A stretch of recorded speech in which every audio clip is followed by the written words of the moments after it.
Welcome to another episode of InvestorPool, a carpool series that's all about real estate, finance, and improving your income through the guests that we bring on. Today I have Gurdev from Paris & Baz joining us. Paris & Baz is a boutique real estate sales agency, property management, and finance company all in one. They are leaders in the Northwest and Hills District of Sydney, and I look forward to getting Gurdev to share his insights with you all today. Gurdev, thanks for joining me on another episode of InvestorPool. No problem.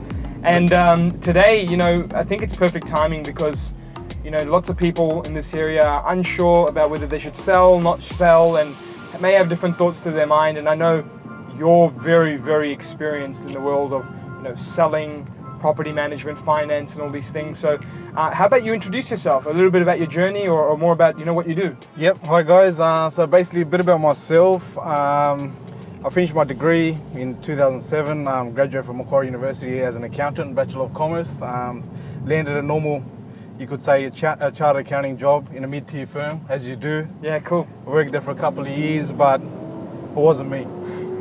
Basically sitting behind the computer. So I worked there for about 3 years. Then landed a job at a flagship store in banking, second-tier lender, Bank West. Okay. Worked there for about a year and a half. After that, I got an opportunity to work for a major bank, work for Westpac. I was looking after 2 branches. Awesome. Worked there for a year and a half. So then I thought, I want to do this on my own. Right. So I took the journey in 2014, about 5 years ago. So I started my own finance brokerage company in 2014. Yeah. Basically out of my house. So in a small little unit, you could say. Yeah. With minimal overheads. So basically, my target market was just to service my clients. So I was available 24/7.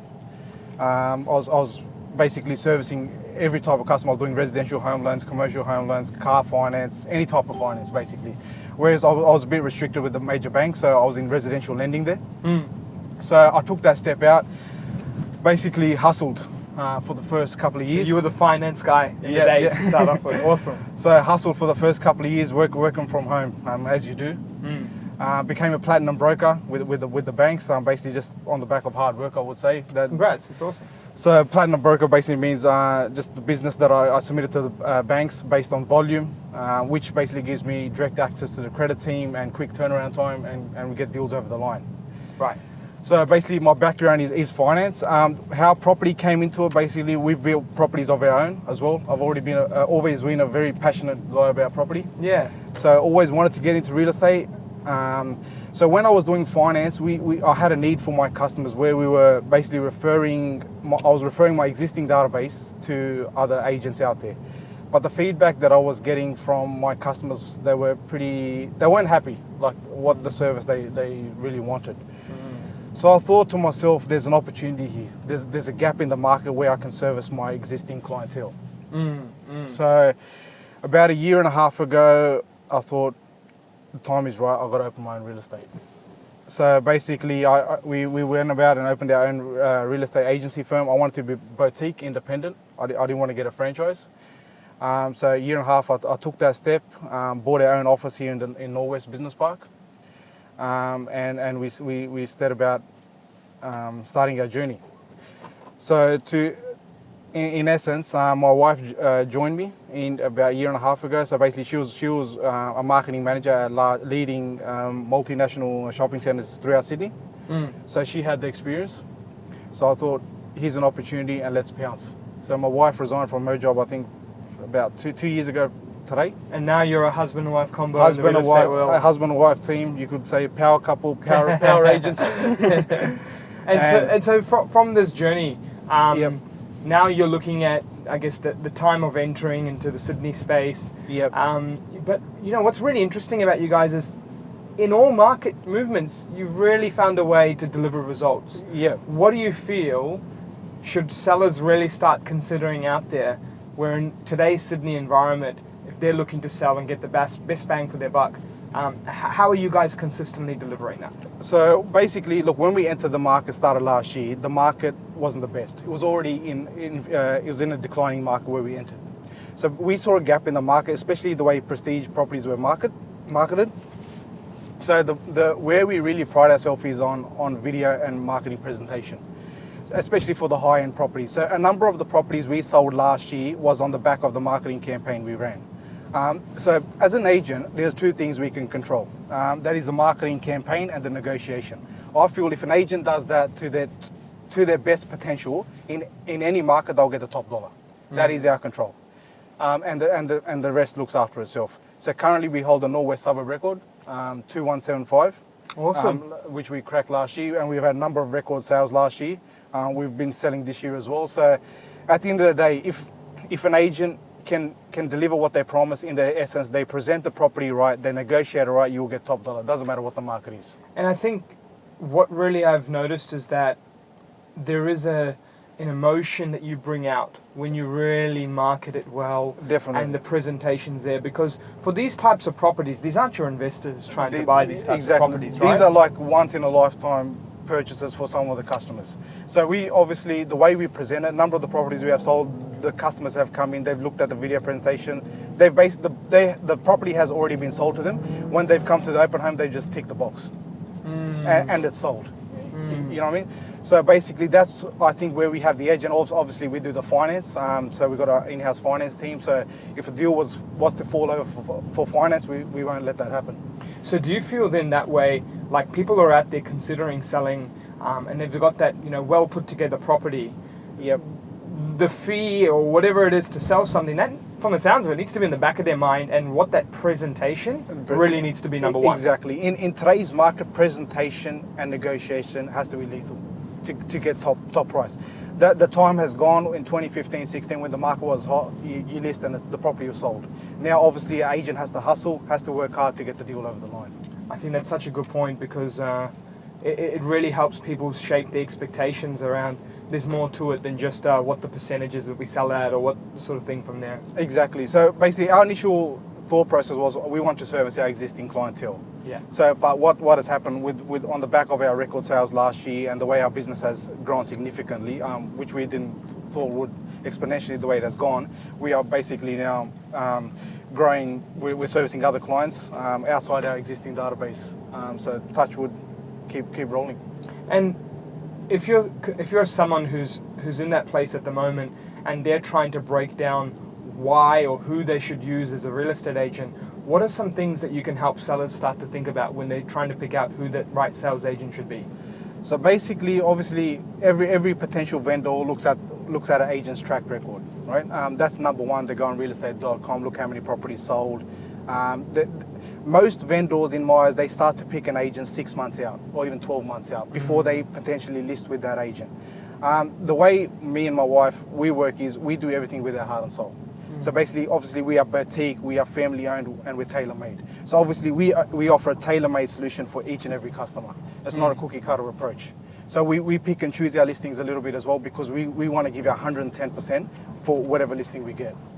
Yeah, so the buying journey or the selling journey for people starting way earlier. Exactly. And if they're earlier and looking at that track record, are there any other things that you think, hey, look, if you're a seller, if you consider this and look at that, you may really pair yourself up with the right agent. What do you think could 100%. Look, between picking a good agent and a bad agent, that could be, look, it's hard to put a dollar figure to it, but you could be underselling your house by 100,000 or 200,000 if you pick the wrong agent. It's actually possible. I don't doubt that. So basically, we obviously, when we go meet a vendor, we have a clear plan. This is the strategy that's going to be in place from day one, and we outline we have a full bullet point data that we send to the vendors, so they are clear cut that this is the campaign, this is how it's going to be run, and to achieve the maximum possible price in that market. Gotcha.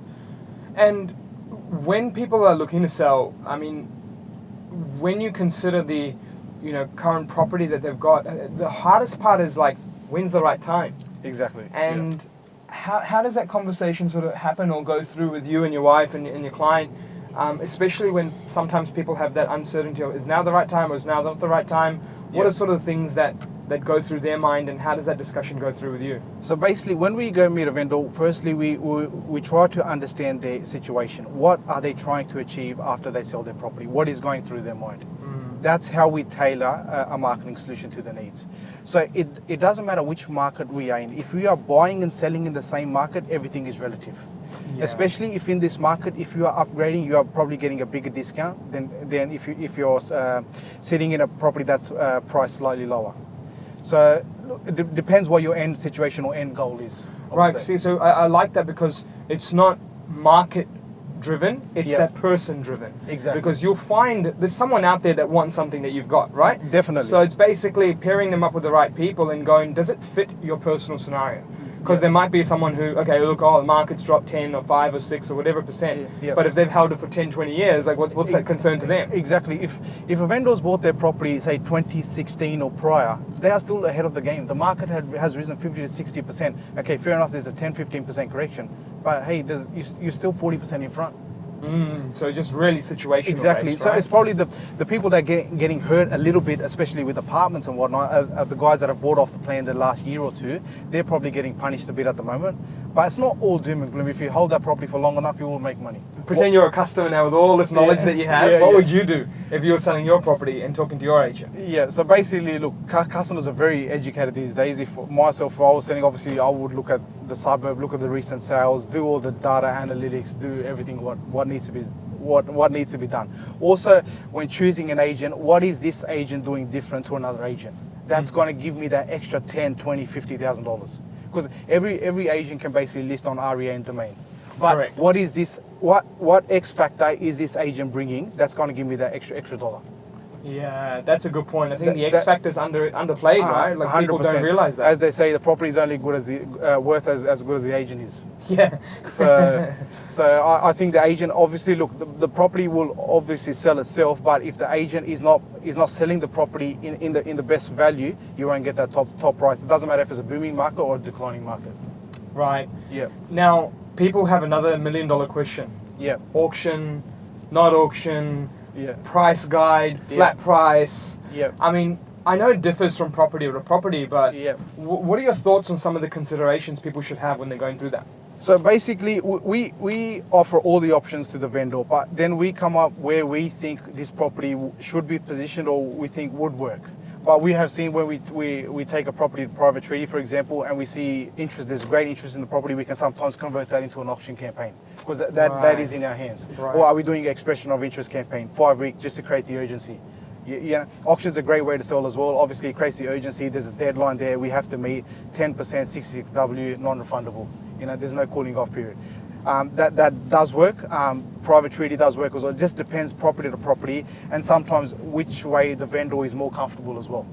Obviously, we give our opinion which way we think we should go to get the best possible price. So it's like a results and comfort and testing environment all in one. Exactly, just to get the optimal outcome. And how important is relationships in today's world? That's the key. I think that is gold. Without a relationship, you cannot get a deal done. It's about educating the vendor. We give weekly market wraps to our vendors. What feedback we're getting from the open homes on Saturdays. We tell them this is exactly the feedback we are getting. This is what's being said about the property. So they are directly kept in the loop throughout the whole campaign. Yeah, look, I mean, I've learned a lot about, I guess, different parts of the sales industry and more about what you do as well. Yeah. Are there any last words that you'd like to share with the audience regarding, selling their property or considering selling their property? So basically, all I would like to say is, look, I know it's a big decision when you guys, when you do decide to sell. Sometimes you can probably count on your fingers how many times you do buy and sell a property in your lifetime. So it is a big decision. You would want to pick an agent that has market knowledge but is hungry, is willing to go the extra mile, especially in this market, to get you that top dollar. And our agency, Paris and Baz, for example, we pride ourselves on marketing, presentation and negotiation.